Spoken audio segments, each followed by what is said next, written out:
Hi, welcome to Alte Herren. My name is Rob Runacres and I'm bringing you all the action from the Barcelona Historical Meeting. I hope to bring you some interesting interviews, some views of things like the competitions and just a general flavour of this very hot, very packed event. Speak to you soon. So we're looking at Aitor Blanco's Destreza class. You may remember I interviewed him and Blanca last year. Aitor is probably one of the great undiscovered teachers of Destreza, probably one of the finest workshop teachers I've come across. Very, very engaging, with a huge depth of knowledge, and with a real love of his subject too. So anyone looking for an instructor for an event, check out Aitor Blanco. This is Roberto Gotti's class on Morozzo's two-handed sword. He's been doing a lot of work on this over recent years, along with a good friend of mine, Jacopo Penso, from Turin.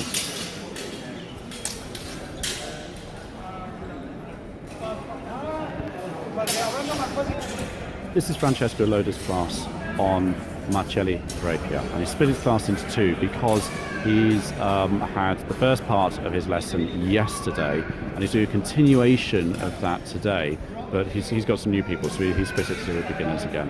But as usual, very popular class. This workshop is with Orio Salvador. There he is in the middle, and obviously sword and buckler. He does of course follow 133, but he also applies some Destreza techniques to it, I understand. I'm hoping to have a fence with him later, see how the arming swords stand up against the Bolognese side sword. Hi, so I'm joined by Ana Vazquez, who's one of the vendors here at the event in Barcelona. And what have you been selling? I sell archery bows and stuff for HEMA, protectors, masks and so on. Okay, so you're one of the main vendors in Spain. Can we just get your website first so people can have a look at you if they want to? Okay, www.AERCENSIS.S, so Arcensis. Okay, well, what we'll do is we'll put a link on the bottom there. Perfect. So you sell all sorts of the standard sort of HEMA kit, like spares kit, but something that may be of interest to some of the HEMA community are your bows. What bows do you sell? I sell sport bows, but we are specialized in long bows and Hungarian bows for instinctive. So it's for reenactment and... For reenactment, and you could shoot without any window in the bows. So it's a completely, one might call an authentic original bow. I'm particularly interested in the Hungarian bows, which I saw last year. These are handmade, aren't they? Yeah, they are handmade, and we sell to the rings to practice Mongol and Hungarian way to shoot the bow. So horse archery? Yeah, horse archery, yeah. We have a friend of ours that it is practicing this way of shoot in Spain, riding a horse, and I think it's very fun. Fantastic. So we'll put on hopefully some pictures of these as well. Yeah. What sort of price are we talking about for this? It is around in 150 and 1,500, more or less. Okay, euros. Yeah. Excellent. And do you ship to America and to Europe? Yeah, with no problem. We could ship to all the world with FedEx, UPS or something like that. Okay, Anna, thank you very much for your time. Okay, perfect. Thank you. Hi, so I'm with Carlos Urgel in the Barcelona meeting. Now, Carlos is one of the main instructors, I suppose, now for the AEEA, which is probably the largest organisation in Spain. Yeah. Could you tell us a little bit about that? Okay, of course. I'm Carlos Urgel. I'm a provost, which is a sort of second level instructor inside the AEEA, the Asociación Española de Esgrima Antigua. We are around 400 students. Wow. Yeah. of course, comprising all the salts, because the AEEA is an association, free association of salts from all Spain. Barcelona here, we have 2. Madrid, of course, there are also 2 or 3. In Toledo, Albacete, Valencia, etc. Okay, so covering most of Spain then. Yeah, indeed. And you are, of course, the largest association. In Spain, yes. Okay. Yes. What's the main sort of drive of the association? Is it predominantly a rapier type, or are you trying to cover all areas? We try to cover all areas. Of course, we have the 3-4 main weapon studies, which is rapier with and without the dagger, the buckler, and the longsword. We have people that are studying also, for example, Maestro Lucio González in Albacete is doing a very nice work on rotella, for example, and we have people that are studying also saber, but the curricula per se is only comprised of rapier and dagger, buckler, and longsword. Okay. Something I've been talking about a lot recently is Spain. In some ways, is still a mystery to people out of Spain. I mean, you've got a big event coming in Toledo. Yeah. Obviously, there's Bilbao coming up as well. Bilbao Armata. Very nice event. Okay, and we'll put some links up to that. Why do you think Spain is still quite separate in some ways to the rest of Europe? Yeah, that's a very good question. I don't know if there is only root cause for this isolation, as you say this. Of course, there is always the economic issue, which is not little, because for attending other events like drying event or events in England or France or Italy, for example, you have to do some kind of expenditure that is not at the reach for everyone. But I think what I'd say is a number of people I speak to outside of Spain seem to feel that the Spanish events are for just Spanish people, and I don't feel that's the case. I feel they're very, very welcoming and generally a lot of fun.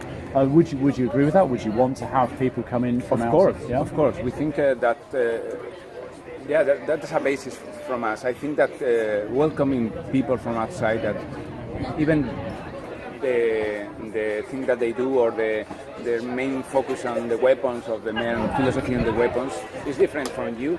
That's an enrichment of your practice, not something that should separate.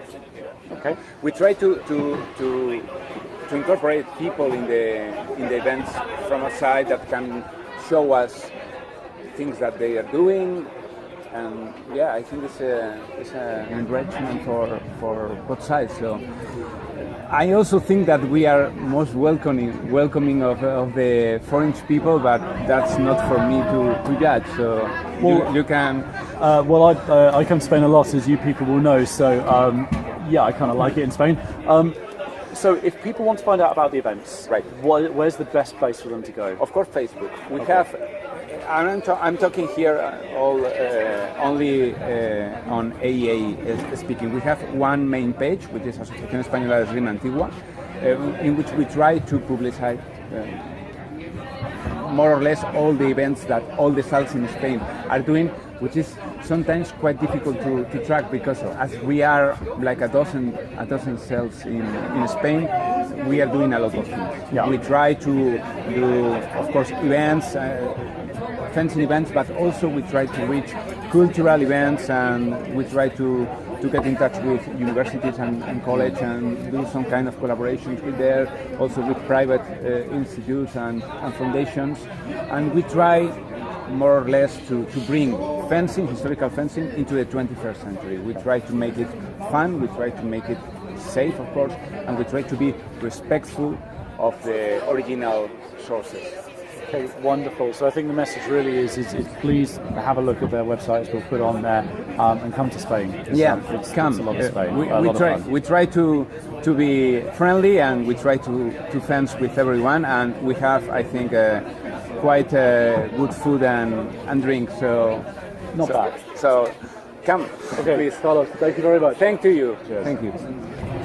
Okay. So now I'm joined by Orio Salvador, who is the man behind the event in Barcelona, the genius that has created this event.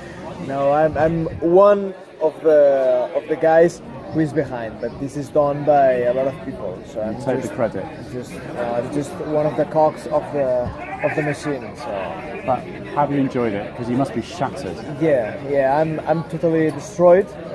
As I told you, I have just finished my degree, so And just got married. yeah, and just got married. Yeah, so yeah, we're quite tired, and next Monday I will spend all day just relaxing. But I'm happy with the outcome of the event.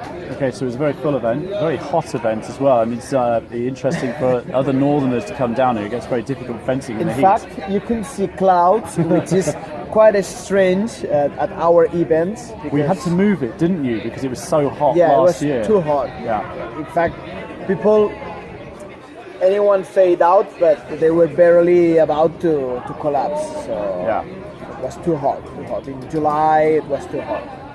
So Barcelona's gone against a lot of Spanish tradition because it runs on time. Yeah, to the minute. Yeah.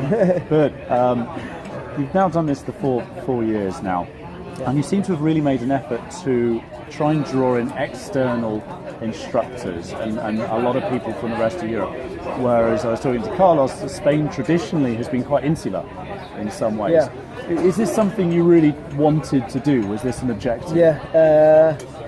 Maybe because here in Barcelona, it's like a gate to Europe, and we always try to go abroad to know other instructors, other styles from out of Spain. And since we start making our event, we wanted to bring people from out of Spain to Spain. And I think maybe we have this problem in Spain. We have doing a lot of hard work in fencing, but it's quite insular. So I think that in Europe, Spain is barely known. I think, and also what is made out of Spain, it's quite unknown inside Spain. So we wanted to bring good people like this man and other instructors to show that there are other good instructors out of Spain. Okay, so Barcelona 5 next year. Are you already thinking about it, or is it just too damn soon? Yeah, it's too soon. No, it will be. I said that we will do the 5th edition, but today You just want to go to rest. Yeah. Okay. No, but we will make another edition. We are quite happy with this edition. Maybe we have slightly fewer people than other editions, but maybe it's because of this change of dates. But we will see. We'll have to think about what will be better for next years. Okay, well, I've had a smashing time. I'm completely shattered and enjoying a beer right now. So, Oriol, thank you so much for inviting me. You're very welcome. Cheers. Hi, so I'm joined here by Arto Fama in our last interview for this event. Arto, how have you found it? The event so far has been great. Uh-huh. Lots of fun, awesome atmosphere, and very different styles of teaching and fighting. Okay. You came here really to do longsword, of course. That's what you're known as a great technical fighter. You've had huge success in the competition. Congratulations. Thank you very much. How would you say that you differ in style to what you're seeing here? Many people here are used to doing some form of extrapolated destreza, and some of them do German longsword, but not all of them emphasize as much as I do on very clear movement from position to position. So I think the biggest difference is the way I choose things and do them instead of try them out and allow my opponent to influence what I'm doing. So the difference in style is choice. Right, but were you emphasising that difference to not necessarily make a point, but were you trying to play that up to really try and demonstrate something when you were fighting this weekend? Yes, both. Okay. Both to make a difference, but also to make a point. Make a point that if you believe what you do is right, don't deviate. Don't let someone else allow you to change your game simply because they do something unexpected or different.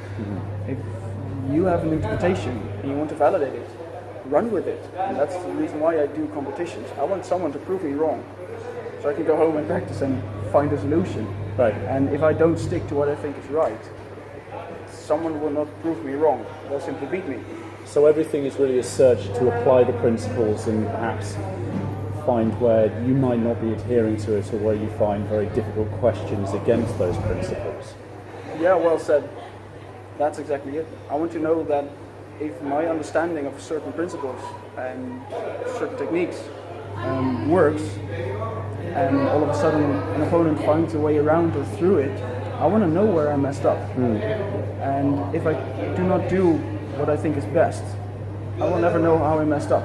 I will only know that my opponent succeeded in something, but I want to know what it was from my system that they could counter. Just for those who perhaps don't know you, where are you based? Based in Zwaard and Steen, a school near Utrecht in the Netherlands. And are you the lead instructor there? I like to think of it as a team. Okay, so one of the instructors there. Usually one of the guys with the biggest mouth. No. Okay. So when no one is saying something, I'll say something and start the discussion about interpretations. Okay. I have a very big influence on the road we take with the lesson plan and the curriculum. But there again, because I take a lot of initiative. Okay. So now we're training up to 8 instructors to make sure we have several in the club, and to make sure that we have enough supervision so everyone can do what we think is the most valuable part of the exercise. Okay. To emphasize on the style of, this is the choice you want to do, you run with it, and only then you will notice if your training partner did something correct and hit you. And finally, obviously Barcelona is now finished. What's the year ahead for you? Build up, continue. Yeah. It was unexpected to join the tournament here, so it felt like a great bonus that Oriol said, no, I want you to do it. And so I ran with it, and it was great fun. Next up is the invitational tournament in the Lowlands Gathering, then the Dutch Lions Cup, another tournament in the Netherlands, then swordfish and possibly some events or seminars in between. Okay. Well, thank you very much for joining us, and I hope to see you again soon. Oh, cheers. Thanks.